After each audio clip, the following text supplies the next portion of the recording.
திமுக தலைவர் கலைஞர் அவர்கள் 108 சாதிகளை சேர்த்து உங்களுக்கு 20% இடஒதுக்கீட்டை வழங்கி சமூக நீதியை காத்து தந்தார். மறைந்த அம்மையார் ஜெயலலிதா அவர்கள் 69% இடஒதுக்கீட்டு வழங்கக்கூடாது என்று வந்தபோது இங்கிருந்து டெல்லிக்கு சென்று அங்கேயே தங்கி நாடாளுமன்றத்தின் மக்களவையிலும் மாநிலவையிலும் அதை பாதுகாப்பதற்கான சட்டம் இயற்றி சமூக நீதி காத்த வீராங்கனை என்று இன்றைய திகாவினுடைய தலைவர் வீரமணி அவர்களால் அழைத்து பாராட்டப்பட்டு அந்த விருதும் வழங்கப்பட்டது, அந்த பட்டம் சூட்டப்பட்டது.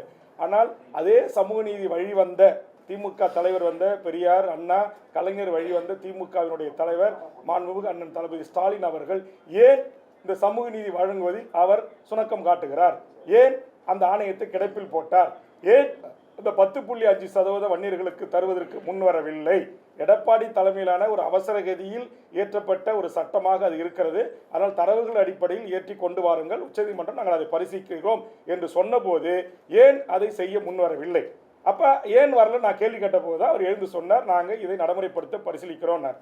அதே மாதிரி அதுக்கு பிறகு தனிப்பட்ட முறையில் சந்தித்து போய் சொன்ன போதும் அவையில் அவர் என்ன சொன்னார், நாங்கள் இதற்கான நடவடிக்கை மேற்கொள்கிறோம் அப்படின்னார். ஆனால் மேற்கொள்ளலை.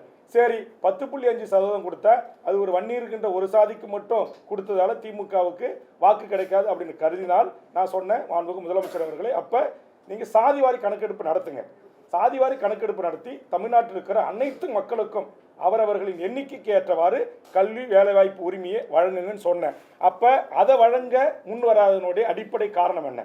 மத்திய அரசு தான் நீங்கள் மக்கள் விரோத அரசு, சமூக நீதிக்கு எதிரான அரசு, அது ஒரு பாசிச அரசு, அது சங்கி அரசு, அது ஜாதிவாரி கணக்கெடுப்பு நடத்தாது அப்படின்னு நீங்களே பல கட்டத்தில் சொல்லியிருக்கிறீங்க.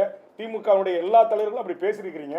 அப்புறம் இப்போ நான் சட்டமன்றத்தில் அப்படி கேள்வி எடுக்க போது இந்த அதிகாரம் ஒன்றிய அரசுக்கு தான் இருக்கு, ஒன்றிய அரசு தான் ஜாதிவாரி கணக்கெடுப்பு நடத்தணும் அப்படின்னு சொல்வதிலிருந்து நீங்கள் தமிழ்நாட்டில் இங்க இருக்கிற விளிம்பு நிலை மக்களுக்கு, ஒடுக்கப்பட்ட, பிற்படுத்தப்பட்ட, தாழ்த்தப்பட்ட, வஞ்சிக்கப்பட்ட மக்களுக்கான அரசியல் அதிகாரத்தையும் வேலைவாய்ப்பு உரிமையும் நீங்கள் தருவதற்கு முன்வர தயங்குகிறீர்கள். அந்த தயக்கத்திற்கு காரணம் உங்களை இயக்குகின்ற உயர்சாதி RSS சித்தாந்தம் கொண்ட அதிகாரிகள் என்று நான் பகிரங்கமாக குற்றம் சாட்டுகிறேன்.